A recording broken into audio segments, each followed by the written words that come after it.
Alright, we just did a sewer line repair. The old terracotta was cracked, busted in several places, leaking under the ground. So you can see we still have to hook up the water heater, but it shut off under the wall there, so we're going to go back down through our clean out.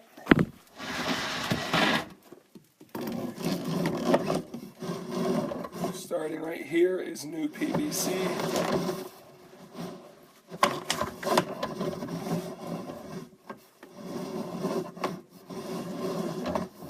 And then we stubbed in to the cast Y.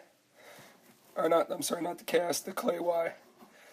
So there we go, into the Y, and we're pushing down straight. And we would go all the way out to the trap then. So we're good to go. We got PVC in past all the bad joints. Terrific.